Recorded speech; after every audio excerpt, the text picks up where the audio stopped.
Ladies and gentlemen, welcome to another compelling episode of From Start to Finish with Firepreneur. I'm your host, Natalie, and today we have a remarkable individual who embodies the spirit of entrepreneurship, leadership, and community service. But before we dive into our inspiring interview, let's take a moment to express our gratitude to our fantastic sponsor, Firepreneur, where we set e-commerce on fire. Thanks to their support, we can bring you these captivating stories week after week. Kudos to Firepreneur for making this possible.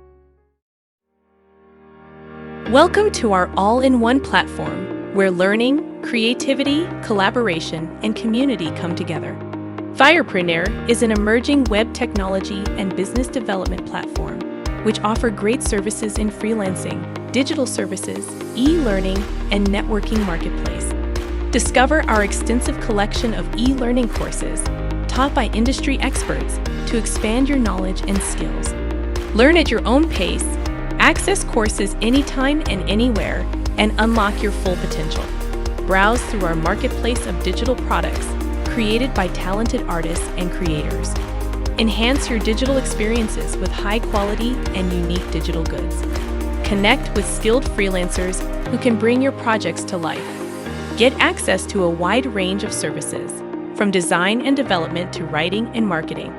Join our thriving community of professionals, entrepreneurs, and enthusiasts. Collaborate, share insights, and grow together in our supportive networking environment. Experience the power of e-learning, digital products, freelancing, and networking in one comprehensive platform. Join Firepreneur today and experience the power of connections. Visit firepreneur.com for an exclusive offer. Firepreneur, e-commerce on fire. Now let's turn our attention to our special guest today, Mr. Kayode Abegunde. Hailing from the vibrant and culturally rich nation of Nigeria, Kayode embarked on an incredible journey that led him to the United States. He is not just an entrepreneur, but a true visionary with a passion for making a difference in the world. Today, he is the proud owner of Entrepreneurial Consulting LLC, a company dedicated to helping businesses thrive and succeed. But that's not all. Kayode Abegunde has set his sights on an even more significant mission. In 2024, he's taking on a new challenge as he runs for the position of Delaware State Insurance Commissioner. His goal? To serve the people of Delaware with integrity, transparency, and a commitment to ensuring a secure and fair insurance landscape for all. Kayode's journey is a testament to the power of perseverance, dedication, and the belief that dreams can become a reality, no matter where you start in life. Today, we have the privilege of delving into his story, his vision, and the incredible insights he brings to the world of entrepreneurship and public service. So, dear viewers, stay tuned, engage with us throughout this episode, and get ready to be inspired, informed, and entertained. Remember to hit that like button, share your thoughts in the comments section, and ensure that you've subscribed and turned on the notification bell so you never miss an episode of From Start to Finish with Firepreneur, where we set e-commerce on fire. Together, we ignite the flames of success. Can you tell us a little bit about your childhood and early education in Nigeria? Well, thank you, Renee. My viewers, good morning, good afternoon, good evening, wherever you are. My name is Kayode Abegunde. My childhood background, my first elementary education is in Lagos, Nigeria. I went to Abamatoli Primary School in Debutimeta, Lagos. Couldn't remember the year. It's been a But you know you went. Absolutely. So, and after that, I went to Lagos City College, Sabuya in Lagos also. And I proceeded to University of Ado-Ekiti, where I found my wife. Now we worked in accounting department. So we graduated with Bachelor of Science degree in accounting in Nigeria. To 2003, 2004, then I had a lot of business right there. And after that, we moved down to the States. So I think that's a little bit about my background from Nigeria to the States. Wow. How did your upbringing in Nigeria influence your decision to pursue a career in business? Oh, yeah, I remember my mother, she was a petty trader Mm. back home. And of course, when we come back from school itself, my elderly brother is late now, blessed memory. So when we get back home from school, so we assist in we back home we call it hawking, where you have some stuff that you sell, Right. that you hawk around the street, hawk around the neighborhood, just to make sure that you bring food on the table for your family. We were brought up that way, in business line, trading, and with the resilience of trading. So for me, I learned that from my mother, to be precise. See, the entrepreneurship started early. Early. What motivated you? What made you move to the United States? Um, I would say good life, Don't say. comfort, growth, family. You can all these things and education, because after my first degree, I put in for my master's, my MBA. I had my first master's in finance, Indian finance, and I also proceeded to, you know, uh, I went for my second master's in healthcare administration. So it's been a journey, and after that, I proceeded to have my doctorate in prevention science. So, but that I deferred because I had to, in 2020, I had to run for political office, which I'm going to be talking about shortly. Can you tell us about your challenges that you faced as an immigrant coming from Nigeria to the United States? Oh, sure. You know, it's always an humble beginning when you come from somewhere, not necessarily Nigeria, anywhere in the world, and you move to a new place, a new country, a new domain, it could be, the challenge will first start from how would people around there receive me, welcome me, my neighbors, the cultural differences, the cultural competences. It's so much that you want to put together and say, I want to live in an environment where I'm new, and you want to adapt to that environment. So for me, the challenge, even from back home to this place, is, you might have been educated and you're doing well. I work I'm an accountant back home, and I'm doing very well. So I have other people that report to me. I have a driver, and as an accountant coming here, in your mind, you might be thinking that you quickly found something of that same discipline, but you just have to start from somewhere. So my first job in America was an housekeeper. Really? Despite my college degree. So I had to humble myself because I had to put food on the table for my wife. And as at that time, I don't drive yet. You have to go through the normal process, DMV process to obtain the driver's license here. So I needed something very close to my house. So I had to pick up that job, for a few months. And, from there, I began to do my accounting work, through like a temporary agency. I found a job as a tax specialist. And, it is a journey, but I started very little. And for me, I think it's always good and great to learn how to be humble by whatever thing you see or whatever job you do. There's always and more in this country. There is, for any job you have, there's an integrity. And you had such perseverance to continue Yes. based on the way your mom taught you. Yes. Learning from Nigeria, learning how to be an entrepreneur, and the understanding that my family comes first, and I have to be a provider. So it doesn't matter what I do. Doesn't matter. And that you stayed. You stuck it. You stayed with it. You didn't quit. You didn't get upset. You may have gotten annoyed, Yeah, absolutely. but you continued. Yeah, absolutely. That is completely and totally awesome. Thank you. And it's something the community needs to know about that you do, Yeah. because it's inspiring. Yeah, thank you. It's very inspiring. Now, let's talk about your business side.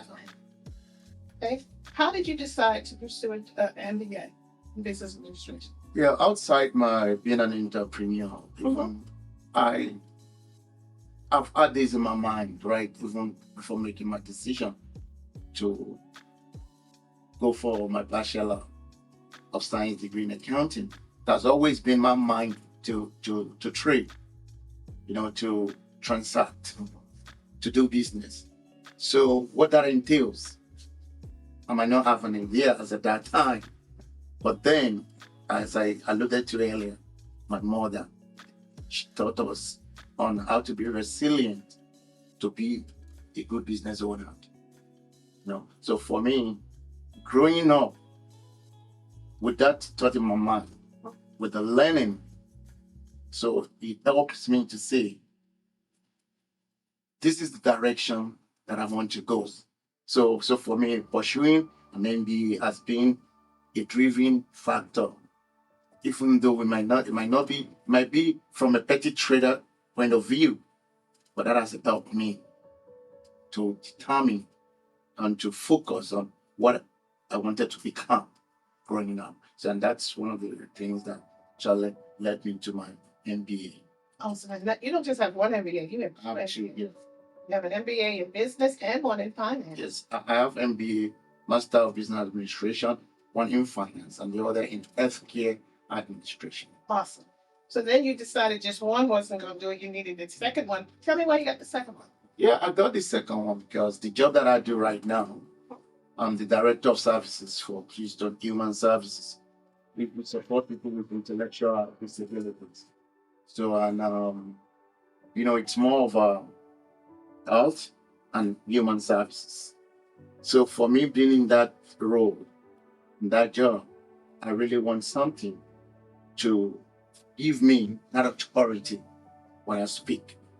So, and for me, MBA finance may be good, perhaps if I work in the banking financial sectors, but in non-profit organization, and to be precise, health and human services, I feel like it is important for me to get to that core of an executive qualification to speak in human service language.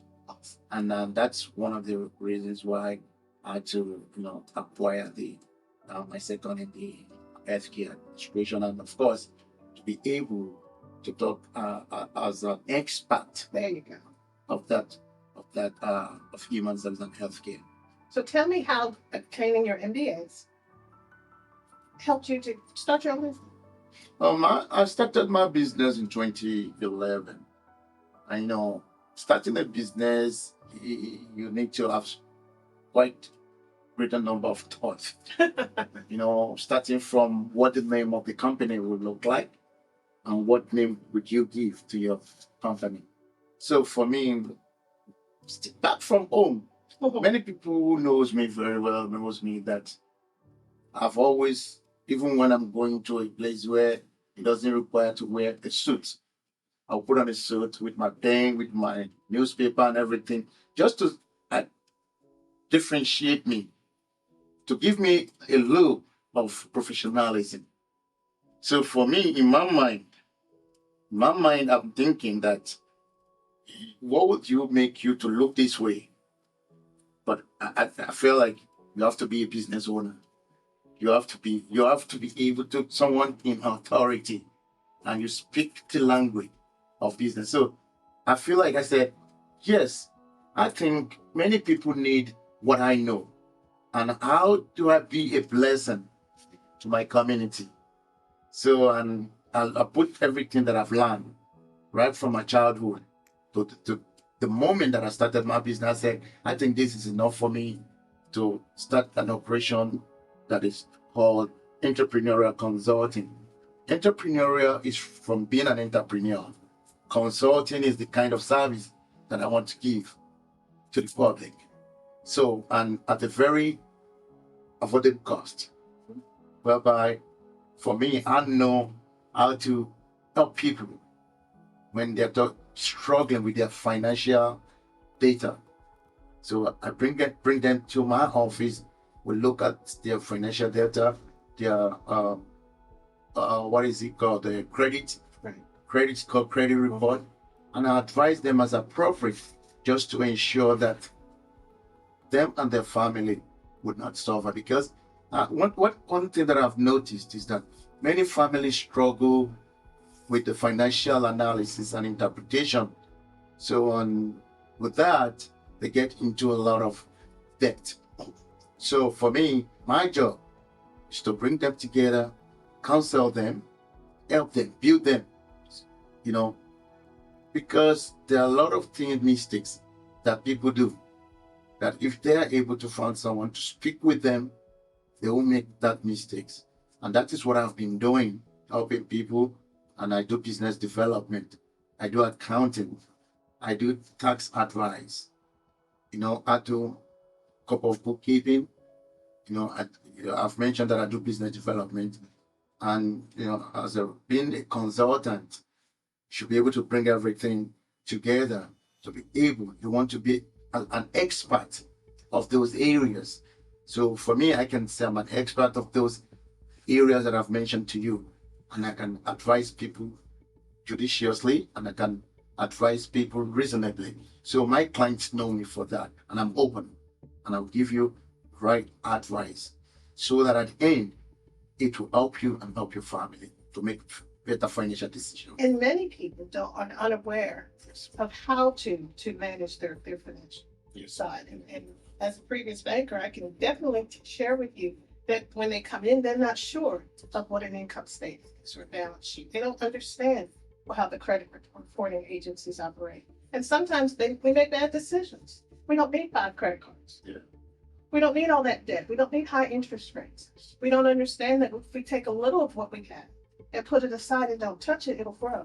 Absolutely. But that's a learning process, because we're so used to spending and not paying ourselves back what we're due. We'll spend it all. And many of us live from paycheck to paycheck. So because of the services that you offer, that's absolutely what's needed in the community as a whole. And the fact that you do that, that's wonderful for the community. Since you've been here, how has your business grown? Oh yeah, I would tell you, starting my business since 2011 up to this moment, you know that it takes the grace of God for you to stand tall and to remain in business. My business has been going, and it's been going concern. So I'll tell you, over the years, I've seen growth. That's why I'm able to still stand and stay. Many businesses will start for 1, 2, 3 years on the follow. Why? Because some of them are impatient. When you're doing business or you embark on any business, your first to 5 years may bring struggles. It's okay. Your first year, you may not make any profit. You may not even break even. Your second year, same thing. Your third year. But the perseverance and the resilience in business will help you. And that's why you need discipline. As an entrepreneur or a business owner, you have to be resilient and you have to be disciplined. Spending wise. Because sometimes you spend what you don't have. When you spend what you don't have, you are not financially disciplined. Don't be flamboyant. Don't look at others of what they are doing. That might not be your time. Just focus on that business until you too be able to pay yourself. All right? So it's all about discipline. You have to be able to discipline yourself, and you have to be focused, and that business will not fail and will not fall. If you focus on that, it will thrive. That is great. It will thrive. Yeah, it will thrive. Great. Yeah. Stay focused, and be determined Yes. about whatever it is, whatever that you've been given to do, whatever your hands find to do is what you do. You do it well. You stay there and you do it the best. You're the best at what you do. Yes. How has the community, um, wherever you are, wherever your businesses are, how have they received you? Oh, I would say Delaware is a very great state. It's a state that I always encourage people to move into. When I came into Delaware, I was received with openness.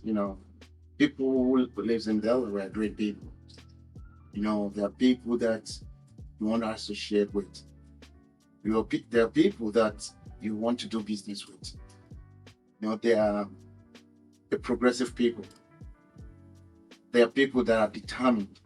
So for me, the way people receive you matters when you get to a place. And I've been received well in time of my business, in my politics, in my campaign, and everything that I do. I've been received with oneness, an open heart and mind. So for me, it's a great place to do business because you can't miss it. How do you maintain your cultural roots, your Nigerian roots, while adapting to your American clientele? How's that? Yes, one important area that I would say is that, and I always say this too, cultural differences.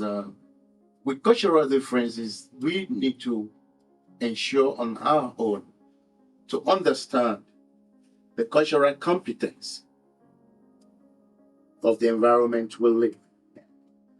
But many times people base their opinion on assumption. You don't have to assume. All you need to do, learn the culture. So what I've done, I've learned the culture of American system, way they're doing things, their food, the way they speak. We may have this different tone, dialect. It's okay. But the most important thing is the listener. You that they're talking to, you need to listen and listen very attentively, closely, effectively. And you also that is speaking, you need to take your time to speak slowly.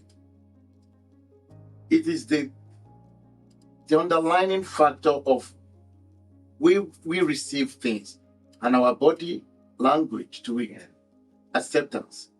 So we should all be open to accept. And when we are able to do that, there won't be any problem, and the issue of I can't understand what you're saying would not be there.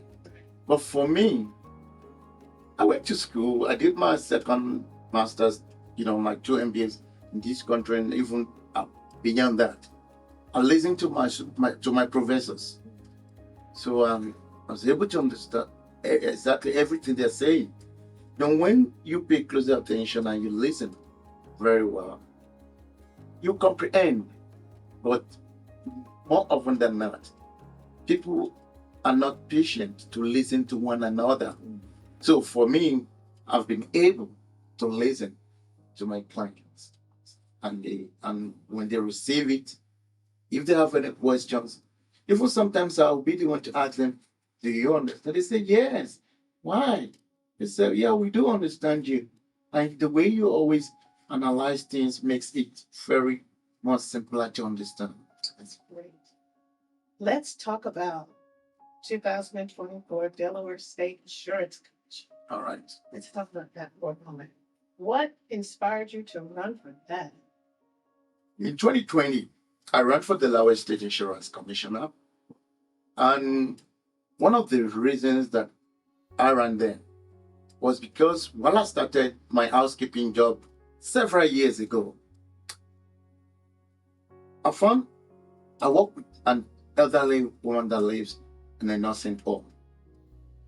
And while I was cleaning the room, she called, she said, not even that she called me. I saw this old woman, elderly woman, crying. So my thinking was, at that time, my thought was, why would this elderly person crying? And I said, no. So I walked closer to her and I asked, I said, what's the problem? She told me, she said, well, I'll be, evicted from this nursing home the weekend. And, I don't have a family member, so I don't know where they're going to put me. But I said, why? Do you know why? He said, nobody cares. Nobody cares about me. Our government they did not care. He said, my family, they did not care. So she was telling me about something related to insurance. She was telling me that there should be a provision for people like me, like an elderly, people that are vulnerable. But as at that time, it seems, or it appeared not to be an option for them. And I feel like that is a moment that I was struck and I said, I would do everything in my power to fight, advocate for people such as this woman. And that's why I feel like I ran in 2020 and I'm running again. In 2020, we are very close. But in 2024, we are doing it and we're going to win by God's grace. That is just to represent people. Yes. Just to represent people, to fight for them, to advocate for them, people that are vulnerable.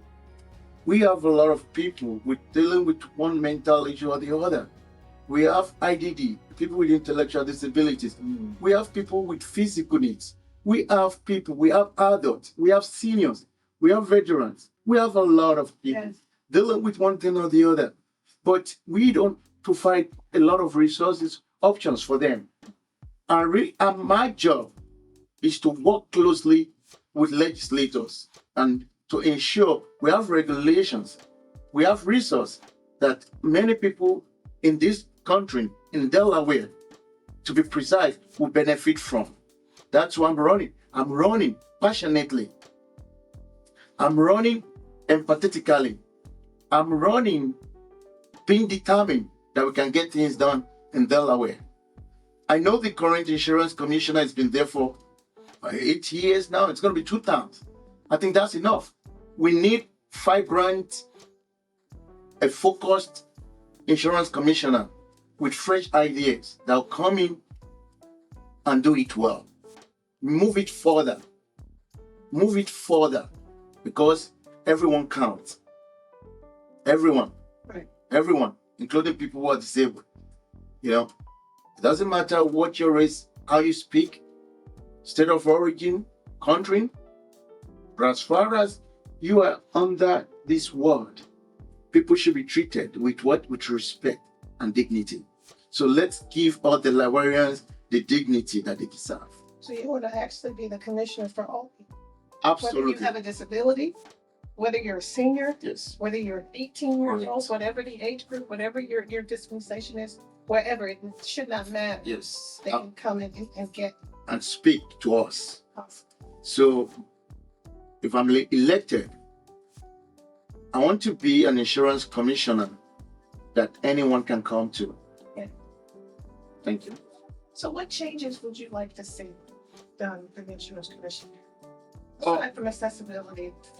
Yes. I've said one thing, equality. Equality is the primary area that many people that I've spoken with, I've had interview with several people. They feel like they're being treated in a manner that can question equity. So I want to go there and make that change, just to represent everyone. From the area of equality in insurance products and accessibility, I want to ensure they are also affordable. Insurance products are affordable. Affordable for everyone. Yes. All right? Yes. Because the fact that you are white, brown, Hispanic, we are all equal. Yes. And it is important for us to know that whatever matrix and indices, data that we'll be using, the demographics that we'll be collecting, it's a demographics that will represent equality. And regulations, it is important. Yes, regulation is important. Whatever regulation we're going to put in place will be a regulation that will embrace equity. Regulations that will embrace options. So for me, I think it is important when I say we want to get it done, we want to be able to represent everyone and everyone feel it, see it, observe it, and acknowledge it. Awesome. Thank you. Yes. So for our viewers that are watching, what would you tell them right now that are watching this video as they're coming to you? They've got questions, they're needing answers. And for here in Delaware, what I've seen with some of the population, we have seniors that are being literally overlooked. Families are gone. That's very correct. Parents, their children get married, they're forgotten, and they fall just above the border because there's a cutoff. Yes. We'll give you this if you only make this amount. Yes. What are those people that don't hit that parameter, but yet you're saying we give you this amount. If you're $1 over, I'm talking about $1. Yes. You're $1 over, you're in the other group, but you don't have the other group money. You don't have that finances. So you're not able to. You don't even know all the benefits in the state of Delaware. How would you facilitate getting that information and helping these people attain just equality of some kind? Yeah. So thank you for that questions, and that's why it is important to be involved in the community. Involved. Wow. Yeah. Be involved. Be part of the community. Don't be an insurance commissioner that will sit in the office Yes. and people will bring information to you. Go to civic association meetings. Go to communities. Go to all churches. Be seen. Yes. So when you do that, and in your decision or in your planning, you bring all groups represented. People that are disabled, people with mental issues, people with low class income, people with bring everyone on the table. Let each and everyone be represented. That's the way we're going to operate. Yeah. And let's ask people within that committee, what and what? We have leaders, community leaders. All right? So once we know what the problem, because you don't assume that this is their problem, hear from them. Once you know, then work with the legislators, because everything has to go through legislation. Yes. Work with and then you guys should be able to leverage every information you've gathered just to make sure no one is left behind. That's the key. No one should be left behind. Let's represent everyone. That's my job. Yes, sir. And that's a great job to have. And it's an awesome thing that you're wanting to do. And I think we need you. Thank you. We needed you because you're concerned about not just one group, you're concerned about the community. Community. And we are a community. That makes us a family. So we can get the family back together to do the things that it's supposed to do. Just watch out for your neighbor and get your children in school. Absolutely. Help with that. Assist. Absolutely. Mentor, tutor, Absolutely. call. Absolutely. I think we'll be a better community. Delaware's a great state, Absolutely, without a doubt. but we can be a better state. Absolutely. I think And we can even be an excellent state. yes, we can. And as you're running for the Delaware State Insurance Commissioner for 2024, I think you'll bring a wonderful change Thank you. and incredible wisdom to us. We need to change, and we need more. Thank you for our Firepreneur entrepreneurship, and thank you for our community here at Firepreneur. We appreciate your time. Thank you, sir. Yeah, it's a pleasure having you. Yes, sir. Yeah. Mr. Kayode, tell our viewers what you would like them to know about you regarding the 2024 Delaware State Insurance Commission. Yeah, thank you. My request from our good people of Delaware, I want you guys to come out. Our primary is in September and the general is in November. I want you to come out to give me your support. I want you to donate to my campaign. I want you to volunteer for me. I want you to support me so that I can win this election and become your insurance commissioner in the state. Your vote is important and it counts. Do not be left out. With you, we can win. With you, with your support, with your donation, with your volunteering, we can get it done. So I'm asking for all of you, my viewers in Delaware, to help me support my candidacy to win this election. Thank you. Welcome to the world of buying and selling freelancing services, where talent meets opportunity. Firepreneur is an emerging web technology and business development platform which offer great services in freelancing and digital services. Are you in need of specialized skills or looking to showcase your expertise and earn income? Look no further. On our platform, you'll find a diverse community of talented freelancers ready to deliver exceptional results. From graphic design and web development to writing and marketing, our freelancers offer a wide range of services to meet your needs. With just a few clicks, you can hire a skilled professional, collaborate seamlessly, and bring your projects to life. Freelancers, this is your opportunity to showcase your skills, build your reputation, and grow your client base. Join a platform that connects you with clients who value your talent and are willing to pay for your services. Whether you're a client in need of specialized services or a freelancer ready to offer your expertise, our platform is here to facilitate your success. Experience the freedom and flexibility of buying and selling freelancing services. Join Firepreneur today and experience the power of connections. Visit firepreneur.com for an exclusive offer. Firepreneur, e-commerce on fire.